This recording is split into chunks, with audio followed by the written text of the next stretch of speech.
지난 한 주간 주의 은혜 가운데 평안하셨습니까? 1월 한 달 잘 보내고요. 또 새해 두 번째 달을 우리가 맞이했는데 한 달 한 달 또 하루하루 매일 매 순간 하나님 우리 발걸음을 인도하시고 또 오늘 성전으로 우리를 불러주셔서 예배자로 삼아주셨습니다. 하나님의 부르심과 하나님의 은혜를 오늘도 기쁨으로 또 감사함으로 올려드릴 수 있는 복된 예배가 되어지기를 주님의 이름으로 축복합니다. 아멘. 방금 우리 할렐루야 찬양대 찬양 성자의 귀한 몸이죠. 우리 4절의 가사가 만 가지 은혜를 받았으니 그랬습니다. 자, 우리 옆에 있는 분들과 앞뒤로 같이 인사 나누십시다. 만 가지 은혜를 받았습니다. 만 가지 은혜를 받았습니다. 축복합니다. 사랑합니다. 감사합니다. 오늘 학계 1장 1절부터 13절 말씀 본문으로 하나님이 회복하시는 교회에 대해서 사명을 감당하는 교회 첫 번째로 함께 말씀을 나누려고 합니다. 여러분, 하나님의 원대한 구원 계획은 예수 그리스도를 이 땅에 보내심으로 완성하시는 것입니다. 그와 동시에 하나님은 창세전에 이 땅에 교회를 세우실 것을 계획하셨습니다. 하나님은 교회를 통한 구속사역을 태초부터 계획하셨습니다. 교회는 하나님이 세상을 얼마나 사랑하시는지 아는 척도이며 동시에 성도들을 통해서 어떻게 영광을 받으실 것인지를 경험할 수 있는 곳입니다. 그러므로 예수를 믿는 자는 예수의 몸이 되어 교회로 부름을 받은 존재가 되었다는 정체성을 갖게 됩니다. 그래서 그리스도인이 되었다는 진정한 증거는 그리스도의 몸으로서 지체 의식 속에서 발견되는 것이지요. 만일 예수를 믿는다고 하면서 교회에 나가지 않고 관심도 갖지 않는다면 진정한 그리스도인이라고 증명할 길이 없습니다. 그래서 하나님이 교회를 세우실 때에 언제나 신실한 종들을 택하시고 말씀을 통해서 교회를 세우셨습니다. 자, 본문은 주전 520년경 다리오 왕 2년 6월에 선지자 학개에게 임한 하나님 말씀이지요. 당시 바벨론부터 귀환한 이스라엘 백성들은 성전 건축을 방해하는 적들의 음모로 인해서 성전 재건을 중단한 상황 속에 있었습니다. 그에 비해 자신들을 위한 집을 짓는 데는 모든 힘을 다했습니다. 그들은 약 16년 동안 성전 건축을 못하고 있었습니다. 현실로 볼 때 경제적 어려움과 정치적 방해 등으로 인해서 이스라엘 백성들이 성전 재건하는 일은 불가능해 보였습니다.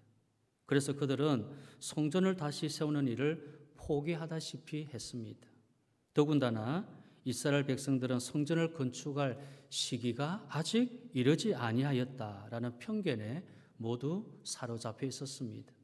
자, 이것은 그들이 자신들의 생각을 하나님 말씀보다 우선한 죄악 속에 있다는 것을 보여줍니다. 그래서 하나님은 학개 선지자를 통한 성전 건축에 대한 뜻을 강력하게 말씀하시고 결단을 촉구하신 것입니다. 오늘날의 교회를 세우는 일은 목회자와 성도의 의무와 책임이요 가장 큰 가치와 사명입니다. 교회를 세우는 일이 결코 쉽지만은 않습니다. 그럼에도 불구하고 하나님은 교회를 세우기를 원하십니다. 왜냐하면 오직 교회만이 죄로 타락한 사람들을 하나님의 나라로 인도하는 유일한 구원의 통로이기 때문입니다. 그래서 이런 표현을 하지요. 교회는 세상의 희망이다. 교회가 존재하지 아니하면 세상에는 희망이 없습니다. 유일한 구원의 통로는 교회입니다. 하나님의 나라로 이끄는 것은 교회인 것입니다. 우리는 오늘 학개서를 통해서 왜 성전 재건을 명령하시고 선지자는 그 명을 어떻게 실천해야 되는지를 알아야 됩니다. 성전 재건을 말씀하시는 분은 하나님이시죠. 다만 선지자들은 그 말씀의 명령을 전하는 자들입니다. 그러니까 하나님의 부름받은 사람들에게 성전 재건을 명령하셨습니다. 초대교회 사도들은 모든 것의 우선순위가 부름대로에 이행하신, 부름신대로 이행하는 것이고 교회를 세우는 것이기에 목숨을 바쳐 이루도록 했습니다. 그러나 오늘의 교회들은요, 자신들이 원하는 교회, 개인이 추구하는 이 교회 간에 짓눌려 있어 주님의 말씀대로 교회를 세우려 하지 않는 것입니다. 자, 이스라엘 백성들을 보십시오. 성전 재건을 명령하시지만 그들은 자기 집을 궁궐같이 짓는 데만 몰두했습니다. 하나님의 뜻과는 상관없이 오직 자기 생각, 자기 뜻을 실현시키는 것에 미쳐 있습니다. 그들은 하나님의 뜻과 반대로 행동했습니다. 하나님이 세우라 한 것은 자기 집이 아니라 성전입니다. 성전을 다시 재건하는 것은 완전한 하나님의 뜻이며 또 명령이므로 이스라엘 백성들은 오직 소명으로 받아들이고 모든 일을 뒤로하고 그 소명에 충실해야 했지만 그들은 자신들의 편의와 안위와 만족을 위한 선택을 했습니다. 여러분, 교회의 가장 중요한 것은 우선순위적으로 하는 사역입니다. 우선순위로 사역하는 것이 교회에 중요합니다. 교회는 사람들의 필요와 요구보다 하나님 말씀이 선제적입니다. 아무리 사람들을 위한 교회라 할지라도 교회의 본질은 하나님의 주권에 있습니다. 하나님 말씀이 선제돼야 됩니다. 하나님의 주권이 교회의 본질입니다. 그래서 학교는 먼저 성전을 세우는 소명의식에 이 초점을 맞추게 한 것입니다. 이런 교회는 믿음, 능력, 축복을 따지기 전에 먼저 왜 교회로 부르고 세우게 하셨는지 소명을 찾게 하는 것이 제일 중요합니다. 그 소명을 이루기 위해서 온갖 것을 쏟아부어 성취하도록 만드는 것은 바로 미션, 사명이라고 부르는 것입니다. 그러므로 오늘 학교에서는 오늘의 성도들에게 교회를 세우도록 일깨우는 텍스트입니다. 자, 그렇다면 사명으로 교회를 세운다는 의미는 무엇입니까? 자, 오늘 이 시간과 다음 주 이어서 사명으로 교회를 세우는 의미에 대해서 함께 살펴보려고 합니다. 먼저는요, 소명의식이 견고한 교회입니다. 소명의식이 견고한 교회입니다. 사명으로 교회를 세우는 것은 소명의식에 대한 분명성을 확인하는 것입니다. 소명의식에 대해서 내가 얼마만큼 분명하고 가지고 있느냐. 분명한 소명의식이 있을 때에 사명으로 세우는 교회가 되는 것입니다. 이런 소명이라는 것은 자, 한번 보여주십시오. 소명이란 하나님으로부터 특별한 일이나 직무를 위하여 부름받은 것을 뜻합니다. 그래서 콜링이라고 하죠. 하나님으로부터 특별한 일이나 직무를 위하여 부름을 받은 것, 이것이 바로 소명입니다. 자, 다음요. 자, 소명은요, 하나님께서 그의 백성들을 부르셔서 그들로 하여금 구속사를 이루시는 거룩한 도구가 되게 하시고 은혜와 구원을 받게 하시는데 그 목적이 있습니다. 소명의 목적은 이것입니다. 자, 다음은요. 소명의 목표는요, 하나님을 사랑하고 이웃을 사랑하고 세상을 구원하는 위해서 교회를 세우신 일을 실천하는 것, 이것이 바로 소명의 목표입니다. 그러니까 소명의 목적과 소명의 목표를 우리가 잘 이루어서 잘 알아서 그 소명의 부르심대로 합당하게 일하는 것, 이것이 바로 사명을 감당하는 교회인 것입니다. 자, 이것이 교회 세움의 소명의식입니다. 여러분, 교회를 세우는 것은 적당한 느낌이나 믿음의 분량으로 말하지 않고 반드시 세우겠다. 반드시 세우겠다. 이 신념, 의지, 결단이 합쳐진 소명감에 있는 것입니다. 그러므로 무조건 교회를 세우려면 누구를 막론하고 소명의식을 철저히 확인하고 또 재확인해야 되는 겁니다. 교회를 반드시 세워야 된다. 무조건 교회를 세워야 된다. 자, 이것을 위해서 소명의식을 철저하게 확인하는 것, 또 재확인하는 것이 있어야 되는 겁니다. 사람들은 교회에 나와 교회 생활을 하려고 합니다. 예배드리고 기도하고 전도하고 봉사하면 봉사를 잘하면 예수를 잘 믿는 것으로 착각합니다. 교회 생활 때문에 교회로 부르신 것이 아니라 하나님의 말씀하시고 명령하신 교회를 세우도록 부르심을 받은 것입니다. 내가 얼마나 예배를 잘 드리느냐 중요하죠. 기도하는 것, 봉사하는 것, 전도하는 것.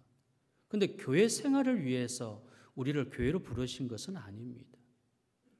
하나님 말씀하시고 명령하신 교회를 세우도록 부르심을 받은 것입니다.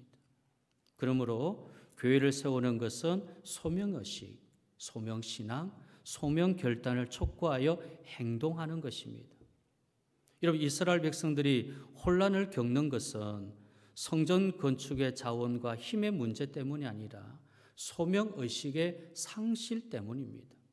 소명의식이 없으니까 지금 이스라엘 백성들은 혼란한 겁니다. 어떻게 무엇을 해야 될지를 모르는 것입니다.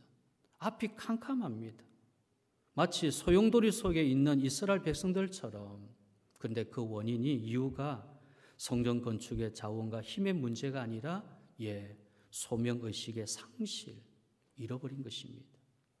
그러기에 성전을 지을 때 사용해야 될 백향목 나무들을 자기 집을 짓는 데 사용하는 어처구니 없는 짓을 하는 것입니다. 백향목은 성전을 짓는 데 사용하는 유일한 나무라는 것을 이스라엘 백성이라면 누구나 아는 것입니다. 그러나 자기 집을 짓는 데 사용합니다. 소명을 잃게 되면 시간, 돈, 몸을 어디로 향하게 할지를 모르게 되는 겁니다. 하나님이 주신 물질, 하나님이 주신 시간, 하나님이 주신 건강, 하나님 나에게 그것을 주셨다고 하는 이 소명을 잃게 되어지니까 나의 시간, 나의 돈, 나의 몸이 어디로 향한지를 모르면서 살아가는 그런 모습입니다. 프레드릭 부커너 목사님은요, 소명을 이렇게 표현했습니다. 고생스러운 일을 하건 편안한 일을 하건 그것은 문제가 되지 않는다. 하나님이 당신을 부르신 곳은 당신의 깊은 기쁨과 세상의 깊은 배고픔이 만나는 곳이다. 유명한 말을 남겼습니다. 하나님이 우리를 부르신 것은 우리의 깊은 기쁨, 우리가 깊은 기쁨이 뭡니까? 예수님 만난 기쁨이죠. 구원의 기쁨 아닙니까? 예수님을 더 깊이 알아가는 그 기쁨, 그 구원의 그 깊은 기쁨과 세상은 아직도 예수님을 모르니까 얼마나 배고픔이 있겠. 그것이 만나게 하는 곳이 우리가 부름받은 소명의 자리라는 것입니다. 사람은 주로 2차적인 것을 먼저 찾으려고 애씁니다. 그러나 우리가 1차적인 것을 먼저 추구하면 2차적인 것은 따라오게 되어 있습니다. 하나님께서 주시는 진정한 기쁨과 갈망을 찾기 위해서 우리가 어떻게 하겠습니까? 마태복음 6장 33절 우리 잘 아는 말씀인데요. 함께 읽겠습니다. 그런즉 너희는 먼저 그의 나라와 그의 의를 구하라. 그리하면 이 모든 것을 너희에게 더 하시리라. 아멘. 먼저 그의 나라와 그의 의를 구해라. 그리하면 이 모든 것을 너희에게 더 하신다. 이 말씀은 아무리 많이 강조해도 지나치지 않지요. 식상하지 않습니다. 이 말씀을 늘 우리가 들어야 됩니다. 내 마음에 새겨야 됩니다. 먼저 그의 나라와 그의 의를 구해라. 그리하면 너희가 염려하는 것을 더해 주시겠다. 우리가 먼저 하나님 나라를 구할 때 인생의 참 의미와 기쁨과 진리에 이를 수 있는 겁니다. 그러므로 우리는 그 무엇보다도 하나님 나라를 우선 목적으로 사는 이 소명의식으로 채워져야 합니다. 지금 바벨론 포로에서 귀환한 유다 백성들이 성전 재건 문제로 인해서 하나님께 범죄했습니다. 그 이유가 무엇입니까? 하나님 나라에 대한 소명의식, 우선 목적, 우선 순위의 가치관이 사라졌습니다. 소명의식이 사라졌습니다. 우선 목적과 우선 순위의 가치관이 사라졌습니다. 하나님의 뜻은 예루살렘 성전을 재건하는 것이지만 그들은 성전 재건 시기가 아직 이르지 아니하였다라고 변명, 즉 자기의 핑계, 편견, 주장을 했던 했던 것입니다. 이런 교회를 세울 때 주의할 것이 이것입니다. 아직 멀었어. 때가 아니야. 시기가 일러. 이런 말들을 조심해야 됩니다. 지금 이스라엘 백성들이 이런 편견에서 성전을 재건하라고 한 이후부터 2년을 시작하고 2년 후에 중단이 되면서 14년 동안 성전 건축이 방치가 되어졌는데 아직 시기가 일러. 하나님 우리들의 환경과 상황에 대해 말씀하시는 것이 아니라 교회에 대하여 말씀하십니다. 교회를 모든 것보다 먼저 세우라는 겁니다. 청교도들이 미국에 도착하여 제일 먼저 교회를 세운 것은 하나님의 가르침에 순종한 결과입니다. 그러면 우리는 어떠합니까? 오늘날 교인들은 교회 세우는 것을 매우 힘들고 고된 일이라고 생각하고 관심을 기울이지 않는 성향이 많습니다. 교회를 세우는 것도 자신의 경험을 고집하는 습관이 있습니다. 자기가 경험한 대로 해야 돼. 내 경험대로 교회는 세워져야 돼. 그런 습관이 있는 것입니다. 더 나아가서 교회를 통해서 축복과 도움과 보상을 받으려는 태도를 가지기도 합니다. 내가 오늘 교회를 통해서 어떤 덕을 좀 볼까? 내가 교회를 통해서 어쩌면 좀 이익을 좀 가질까? 좀 도움을 구할까? 그런 태도를 갖기도 하는 겁니다. 그래서 교회를 세우는 위해서 자신이 먼저 값을 지불하고 희생한다는 생각을 갖지를 않습니다. 하나님은 유다 백성들에게 성전 재건을 촉구하셨습니다. 왜 예루살렘 성전이 반드시 재건되어야 하는 것입니까? 그것은 예루살렘 성전 재건이 하나님과의 관계 회복, 이스라엘의 회복의 과정이기 때문입니다. 하나님은 단순히 성전 건물을 건축해야 된다는 것을 요구한 것이 아닙니다. 내 집을 좀 화려하게 지어, 웅장하고 멋지게 지어봐. 그렇게 단순히 성전 건물을 그렇게 건축해라고 한 것은 아닙니다. 하나님의 성전 재건을 통해서 단절되고 파괴된 관계 회복을 원하신다는 겁니다. 그래서 이스라엘 백성들이 영적으로 깨어나고 거듭나서 하나님과 친밀한 관계적 삶을 사는 것을 목적으로 하는 것입니다. 하나님과 친밀한 관계적인 삶을 살아야 돼.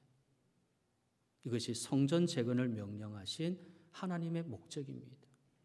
단순히 건물만 지어라 그러면 어려움을 당하고 힘든 일을 당하고 고난을 당하면 재정적으로 좀 어렵다 그러면 잠시 중단은 하겠는데 하나님 목적은 그것에 있지 않습니다. 어떻게 하면 하나님과 친밀한 관계적 삶을 사는 건가? 이 목적을 성전 재건이라고 한 명령을 통해서 하나님이 보시려고 한다는 것입니다. 이런 구약에서는 성전을 통해 하나님을 예배하고 하나님 중심적 삶을 살 수 있었습니다. 그러기에 성전은 하나님 임재, 하나님의 구속, 하나님의 나라 상징입니다. 그러나 유대 백성들은 악한 세력의 방해로 말미암아 성전 건축이 중단됨으로 인해서 점차적으로 믿음이 이루어지고 사라지고요. 현실적인 고난, 난관 상황 속에 갇혀서 정체된 그런 상태에 있었습니다. 자, 오늘 본문 1절, 2절 말씀 보겠습니다. 다리오 왕 제2년 여섯째 달 곧 그 달 초하루에 여호와의 말씀이 선지자 학개로 말미암아 살디의 아들 유다 총독 소르바벨과 요사닥의 아들 대제사장 여호수아에게 임하니라. 이르시되 만군의 여호와가 이같이 말하이르노라. 이 백성이 말하기를 여호와의 전을 건축할 시기가 이르지 아니하였다 하느니라. 앞서 말씀드린 내용입니다. 아직 이르지 않았다. 아직 멀었어. 시기가 되지 않았어. 14년 동안이나 성전 건축을 중단하고 황폐하게 방치되었던 것은 다시 하나님의 은혜를 망각하고 있는 영적 상태를 보여주는 겁니다. 지금 이스라엘 백성들의 영적 상태가 어떠한 상태냐? 하나님의 성전 건축을 방치해 두었던 그 상태, 그것은 곧 자신들의 영적 상태가 어떤지를 보여주는 겁니다. 그들에게 남겨진 것, 황폐한 성전에 대한 무관심, 신앙의 침체, 그러면서 자신들의 안위와 즐거움의 선택이었습니다. 그러나 하나님은 그들을 책망하시지요. 자, 본문 4절과 5절입니다. 이 성전이 황폐하였거늘 너희가 이때에 판벽한 집에 거주하는 것이 옳으냐. 그러므로 이제 만군의 여호와가 이같이 말하노니 너희는 너희 행위를 살필지니라. 이 성전이 황폐하였거늘 너희가 이때에 판벽한 집, 여기 판벽한 집이라는 것은 잘 꾸며진, 아주 잘 구조가 되어진 집을 말합니다. 화려한 집을 말합니다. 궁궐과 같은 집을 말하는 것입니다. 하나님의 집은 황폐해졌는데 너희가 이때에 도리어 너희 자신의 집들을 궁궐과 같이 판벽하게 화려하게 거주하는 것이 옳은 것이냐 묻는 것입니다. 여기 보니까 너희가 이때라 그랬습니다. 우리가 성경에서는 때를 대단히 중요하게 생각합니다. 그 때와 기회를 하나님께서 우리에게 주시는데 때가 대단히 중요합니다. 전도서 3장 1절에 보면 범사에 기한이 있고 천하만사에 때가 있느니라. 모든 일에는 기한이 있는 겁니다. 하늘과 땅의 모든 일들은 때가 있습니다. 태어날 때가 있으면 죽을 때가 있고, 심을 때가 있으면 심은 것을 뽑을 때가 있고, 웃을 때가 있으면 울 때가 있고, 그렇습니다. 홀 때가 있으면 세울 때가 있다는 것입니다. 그 때에 너희는 너희 집에 판벽한 집에 거주하는 옳으느냐. 그러므로 이제 만군의 여호와와 같이 말하노니 너희는 너희 행위를 살필지니라. 이런 하나님의 이스라엘 백성들이 자신의 신앙 생태를 돌아보고 성전 건축 재개를 통해서 그렇죠, 새로운 영적 각성과 결단을 하기를 원하셨습니다. 구약시대의 성전은 신앙생활뿐만 아니라 사회 모든 영역에 영향을 주는 기준이 되었습니다. 기준이지요. 성전 재건축은 모든 회복을 주는 약속이며 계약과 같은 의미가 있습니다. 그러나 그 당시 사람들은 하나님의 계약적 관계에 충실하기보다는 어리석게도 자신들의 상황에 따라서 행동했던 것입니다. 여러분, 이스라엘 백성들의 어리석은 행동들은 오늘날 우리들에게도 경각심을 줍니다. 그것은 교회 세움을 향한 하나님의 뜻을 저버리지 말라는 것입니다. 하나님의 때, 하나님이 주신 시간에 아직 나는 때가 이르지 않았어. 내 기준으로 자꾸만 하나님의 뜻을 저버린다는 것입니다. 이것에 대한 경각심을 지금 오늘 우리에게도 말씀하시는 겁니다. 교회를 향한 하나님의 원대한 뜻을 모르고 교회의 관점이 다르기 때문에 영적으로 문제가 시작이 되는 것입니다. 교회를 대하는 태도가 신앙의 유무를 결정합니다. 여러분 보십시오. 참 교회를 아끼고 교회를 생각하고 성도들을 생각하고 아끼는 사람은 신앙이 있는 사람입니다. 결정이 됩니다. 사도들은 교회를 세우기 위해서 겪어야 할 자신의 희생을 조건 없이 받아들였습니다. 그래, 당연히 해야 돼. 무슨 조건이 있느냐? 주님 교회를 세우는데, 교회를 세워나가는 데에 겪어야 되는 여러 가지 희생들, 당연한 것. 그냥 받아들이는 것입니다. 여러분, 교회에 대한 소명의식으로 자신을 무장하십시오.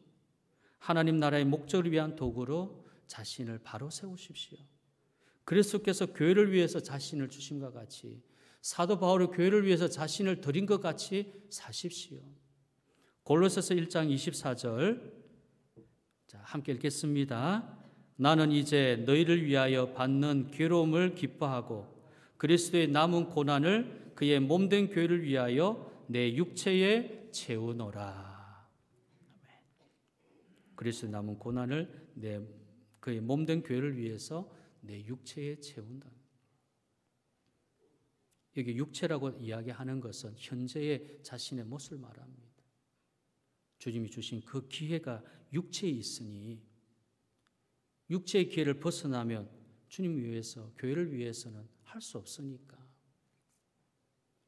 기회를 주시는 이 육체가 있을 때 그 육체에 채울 수 있도록 주님을 위한, 교회를 위한 수고를 아끼지 않은 것입니다. 그럴 때 교회는 하나님께서 원하시는 소명 목적을 이루고 하나님의 사랑, 복음, 구원, 그리고 그토록 찾던 하나님의 영광을 보게 될 것입니다. 오늘도 소명의식으로 견고한 교회를 우리가 다시 한번 일깨워서 우리를 각자 부르신 하나님의 소명 앞에 정직하게 다시 한번 나아감으로 내가 하나님께 부르심 받았다라고 하는 이 분명한 소명으로 우리 교회 주신 사명을 감당하는 귀하고 위대한 주님의 교회가 되어지기를 주님의 이름으로 축복합니다. 아멘.